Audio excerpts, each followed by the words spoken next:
Estamos con José Ramón Alonso Pereira, que es profesor de arquitectura de la Universidad de La Coruña.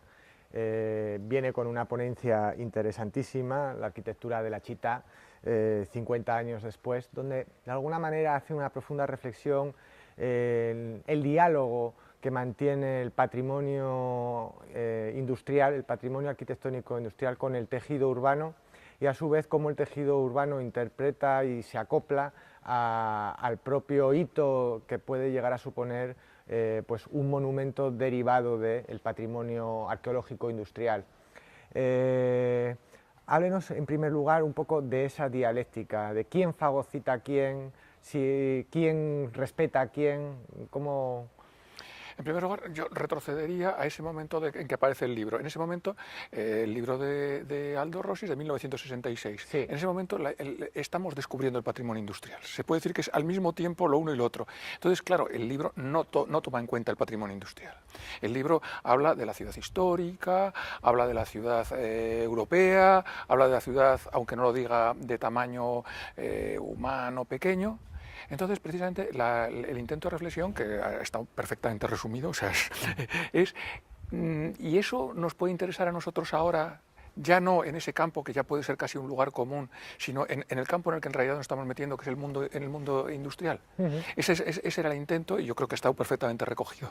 Pero por eso he dado el paso atrás para decir, pero no era la intención en ese momento del autor. Somos nosotros los que intentamos extrapolar lo que el autor dijo para un determinado marco, cuando ya en ese marco es un lugar común para el problema que nos ocupa, que es el problema del patrimonio y la arqueología industrial.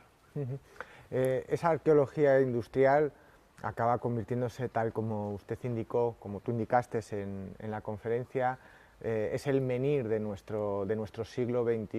El ciudadano del siglo XXI contempla su patrimonio histórico industrial como menhires de 20 o más siglos, ¿no?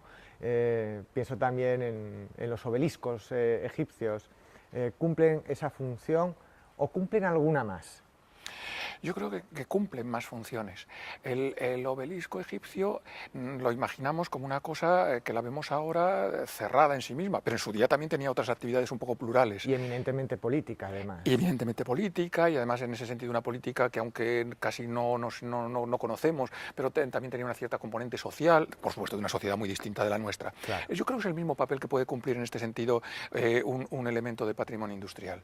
No es solamente una pieza fija, estática, a contemplar, sino es una cosa a vincular a través de la memoria, a través de las personas, a través de las vidas, a través de una serie de cosas que a cada uno de nosotros que estamos ahora aquí nos dirían cosas muy parecidas unas, pero otras personales, personalizadas. Me gustaría verificar el libro de Aldo Rossi desde una perspectiva completamente distinta a la que se ha contemplado hasta ahora. Es decir, hasta ahora hemos visto bueno, que surgía un nuevo concepto del patrimonio, que es el patrimonio arqueológico industrial, dentro de las ciudades o en la periferia de las ciudades, y que prevalecía o permanecía de forma inmanente a la corteza de la ciudad con el paso del tiempo, y ahí estaba. Cabía una reflexión de segundo grado en virtud de la cual se podía integrar o se podría separar del tejido ciudadano, ¿no? Del tejido de la urbe. Ahora bien, nos encontramos que en el siglo XXI hay un nuevo patrimonio arqueológico industrial de nuevo cuño, que nace no fruto del paso del tiempo, sino fruto de los desastres o de las crisis económicas. Y estoy pensando, por ejemplo, en ciudades como Detroit, ciudades que se han convertido en museos de sí misma como consecuencia de una crisis económica. Curiosamente parece que es la cultura, el tejido cultural, la industria cultural, el único hilo de oro que permite rescatarlas. Dígame si estoy equivocado. Es el hilo más fácil.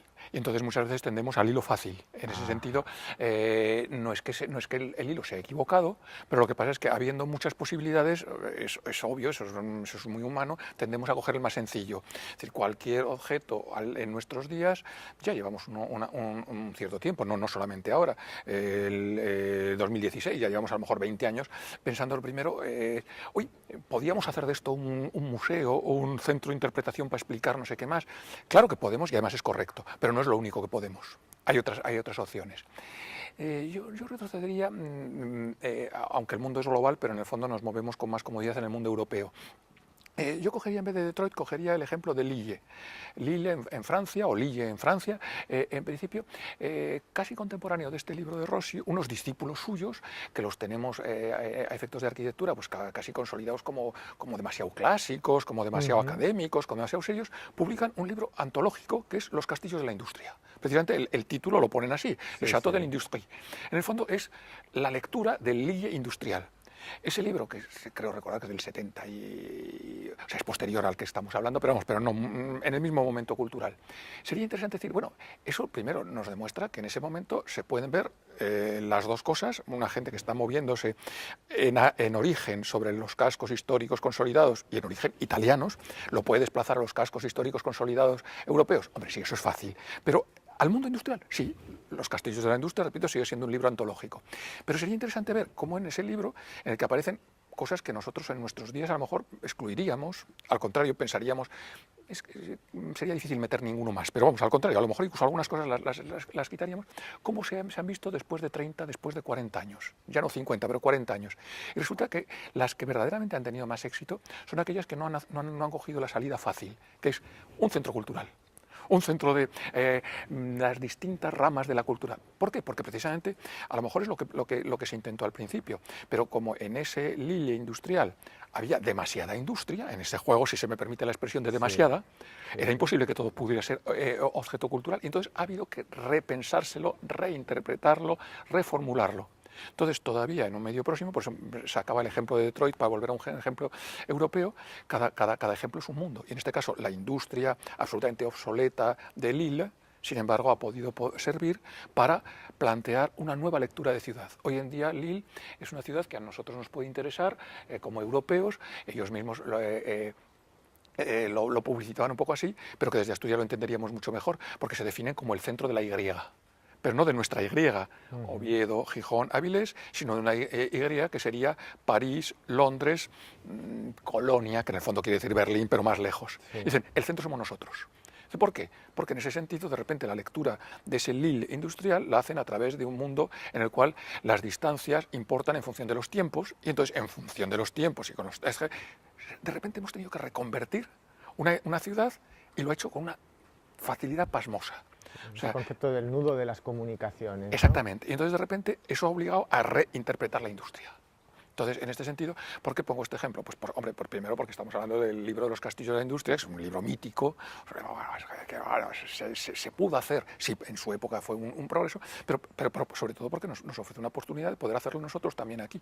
Es obvio que nuestro centro de Y no sería lo mismo, Serín no es Lille, pero en todo caso tenemos otras posibles lecturas que van más allá de lo que hablábamos hace un momento. ¿No? Una lectura micro, ¿no? No, una lectura, yo diría al revés, bueno, no al revés precisamente, una lectura que nos obliga a abrir los ojos. O sea, frente a la salida rápida, que no es mala la salida cultural, ni muchísimo menos, Dios me libre. Pero lo que pasa es que no es universal, o sea, hay otras posibilidades. Ajá. Intuyo, de alguna manera, por sus palabras, que, y esto lo venimos comentando con el resto de invitados a las Jornadas Internacionales del INCUNA, que existe una burbuja cultural, una burbuja de centros de interpretación que proliferan sin que sea muy acorde el contenido con el sentido en el espacio en el que están ubicadas, muy ligada a la burbuja inmobiliaria que hemos padecido desde el año 2008. Es decir, que de alguna manera había que dar salida a determinadas construcciones, de forma a lo mejor a veces improvisada, dotando a las ciudades de algunos espacios culturales que no tenían su razón de ser porque ya había otros. Sí, completamente de acuerdo. Y lo que pasa es que cuando uno dice eso, está pensando, sobre todo con los motivos de la crisis, en obras nuevas. Entonces, bueno, el aeropuerto de no sé dónde, la ciudad de la cultura de Santiago. Pero no, es que muchas veces es lo que estamos hablando ahora. Son piezas de patrimonio, en este caso nuestro, de patrimonio arqueológico industrial, que les hemos dado salida por esa visión, porque teníamos que darle una salida, y lo que pasa es que a lo mejor la salida ha sido precipitada o no, pero desde luego no ha sido la más rica que podía haber, porque se ha centrado exclusivamente, casi monotemática, en una única vía, ¿no? O sea, en el fondo, si Detroit a lo mejor puede ser eso, el Disneylandia industrial de la zona de los Grandes Lagos, no lo sé, a lo mejor es exagerado decirlo. A lo mejor en Detroit tiene sentido, pero en otros sitios no. Entonces, que todo Asturias mañana se transformara en un centro de interpretación enorme sería, por lo menos, yo me atrevería a decir, poco inteligente. Ajá, hombre. Desde luego, por volver a Detroit, llama poderosamente la atención que el único monumento vivo que está incorporado dentro de la ciudad sean los escaparates luminosos de la General Motors exponiendo sus coches, ¿no? Y todo lo demás esté apagado cuando acontece la noche. Otro caso similar, y en este caso no derivado de la crisis económica, sino de un desastre climatológico como fue el Katrina, fue la recuperación de Nueva Orleans. Hay una serie de David Simmons, Tremé, donde precisamente se observa cómo se produce la recuperación de una ciudad, y en este caso sí es eminentemente cultural, ¿no? A través de su propio tejido cultural, sus músicos, su tradición y su folclore, su gastronomía, bueno, toda la historia musical. Pero al mismo tiempo es reflejo de cómo se incorpora a esa ciudad que ha sido completamente destruida la especulación urbanística, incluso la violencia, una violencia que estos días suele aparecer en la televisión, bueno, pues con crímenes raciales por parte de las autoridades. Eso se observa llevándolo a otros parámetros. No hablo de una destrucción derivada de un huracán, pero sí que la especulación urbanística está oteando y asomando en cualquier momento que se produce un poco de recuperación en espacios industriales y en aquellos que no lo son. Completamente de acuerdo. En este sentido, un ejemplo emblemático en nuestras ciudades, o sea, ya no solamente en el mundo en general, sino en nuestras ciudades en particular, lo tienen las recuperaciones de frentes marítimos. Las recuperaciones de frentes marítimos que en principio son una demanda social, sin ninguna duda, pero que sin embargo muchas veces son un pretexto para agravar una especulación existente que muchas veces también, no siempre, pero se ceba sobre el hecho industrial, porque evidentemente el frente marítimo ha sido un punto donde han convivido durante muchos siglos actividades lúdicas, actividades industriales, actividades comerciales, actividades de todo tipo. Entonces, pretender reducirlo exclusivamente a una actividad lúdica es un pretexto en el que aparentemente todo el mundo estamos de acuerdo, la industria nos sobra, lo que queremos es de alguna manera recuperar los paseos marítimos para fomentar inmediatamente una especulación urbana. En Galicia tenemos un ejemplo bastante bien resuelto, pero no perfecto, en Vigo, y todavía un embrión que se está discutiendo a diario en Coruña. Sí, el gran puerto que se ha trasladado además a un puerto exterior, sí, como consecuencia del desastre del Prestige. El desastre la necesidad de trasladar el puerto marítimo, el puerto mercantil fuera de La Coruña. Ese es, me parecería, y perdón si a lo mejor me extiendo un poco, no, me parecería que precisamente es un ejemplo de cómo pueden vender las cosas. Esto es como un problema de marketing para que las compremos. Evidentemente, si la operación del puerto exterior es una respuesta al Prestige, la compra es prácticamente un universal. Nadie quiere volver a tener un Prestige mañana en casa. Claro. Pero es que no era eso. O sea, ese fue el desencadenante. La razón de la existencia del tema es, Coruña es una ciudad muy especial, en muchas cosas se puede parecer a Gijón, pero en otras pues a lo mejor no, en ese sentido, pero también se podría parecer a Gijón en cuanto que tiene dos brazos. Y entonces, en este sentido, en otras cosas no, pero bueno, pero para entendernos, en el mundo de Gijón, el ejemplo nos viene bastante fácil. Uno de los brazos ha sido un puerto, y lo mismo que el puerto de Gijón se ha ido extendiendo progresivamente en una única dirección, en este caso en la dirección posible, en el caso de Gijón, posibles eran las dos, en la dirección hacia occidente, hacia el Musel. En el caso de Coruña lo que ocurre es que solamente hay una dirección posible. Porque en este sentido la diferencia fundamental de Coruña frente a Gijón es que los dos lados no son iguales, el uno es ría, y por tanto es un puerto natural, y el otro es océano, y además es el arranque de la Costa de la Muerte, directamente. Entonces, en ese sentido, el tema es que el puerto de Coruña había ido haciendo exactamente lo mismo, que podríamos decir en el caso de Gijón, y yendo ganando a la media luna correspondiente, hasta un punto en que ya no puede llegar a más. Entonces hay dos posibilidades. Saltamos a otra ría dentro del mismo micro cosmos. En ese sentido, la ría de Coruña no es una ría unitaria, es una ría plural, son 4 rías, eso es Ferrol. O Ferrol sí, pero Ferrol es como, comillas, otra cosa, y entonces no hay más remedio que saltar al océano. Pero claro, eso es muy difícil de vender. Saltar al océano, un puerto interior, es muy difícil de vender. El Prestige dio, en este sentido, el lema comercial a una necesidad que existía, que es real, pero que se podía haber resuelto todavía dentro de la ría, en este caso lo que pasa es que saltando de Coruña a Ferrol. De hecho, lo más llamativo, y se ve muy claro cuando uno sobrevuela, para aterrizar es imprescindible sobrevolar, por la maniobra de aproximación para entrar en Coruña, y sobrevuela y ves el puerto de Ferrol y ves el puerto de Coruña. Y dice, ¿2 puertos a esta distancia? Eso es lo que necesitó un pretexto exterior para poderse vender. Y por supuesto se vendió y, si me permite la broma de nuevo, lo compró todo el mundo. Había demasiado terror fabricado como para no comprarlo, evidentemente. ¿No? Pero lo que pasa es que todo eso nos llevaría, por eso decía, quizás me estaba extendiendo demasiado en la respuesta. No. Pero es importante aclarar estas cosas. No, pero de cara a lo que estamos hablando nosotros no es ajeno. Porque entonces dices, bueno, pero si eso es así, pues bueno, son problemas, pues bueno, de otro tipo, por eso quizás me he extendido demasiado en la respuesta. Dice, sí, pero entonces lo que pasa en plantas es, ¿y entonces qué hacemos con el puerto que ya tenemos dentro? Porque es un puerto que ha ido creciendo a lo largo de los siglos. Actualmente podemos verlo como un algo unitario, pero en todo caso ha ido creciendo a lo largo de los siglos. La parte más antigua es fácil, inmediatamente puerto de recreo, puerto de ocio. Entonces, en este caso, ¿y el resto? Ah, no, el resto, claro, no puede ser exactamente eso. Entonces, la tremenda o posible operación de especulación urbana para donde había habido un pequeño puerto que es fácil de reconvertir en puerto de ocio, puede ser un poco triste pasar de un puerto pesquero, todavía en funcionamiento hace 20 años, pero bueno, en todo caso es muy poca cosa y es más lógico que sea un puerto de ocio, a una operación en la que ya evidentemente el puerto de ocio ya no da, y entonces ya es evidentemente una zona residencial a vender con tales y cuales estándares o con tales y cuales equipamientos, de tal manera que entonces en ese sentido el tema industrial ha sido un pretexto, por eso enlazábamos con la pregunta anterior, ha sido un pretexto para plantear una cosa que sí es verdad que es una demanda, pero que se resuelve por la vía de doy estas cosas y además de paso puedo tener otros beneficios inmobiliarios, otros beneficios. Todavía el tema no está cerrado, todavía es un tema de debate. Una última pregunta. La gran salida de la rehabilitación y recuperación del patrimonio industrial para que siga siendo industrial y no exclusivamente un mausoleo cultural son las nuevas tecnologías que incorporan valor añadido a un producto. Claramente. ¿O no? Claramente sí. O sea, estábamos diciendo hace un momento cómo la respuesta del ocio no es mala, la respuesta del hecho cultural no es mala, pero no es la única posible. Entonces, que deberíamos echarle un poco de reflexión o de imaginación.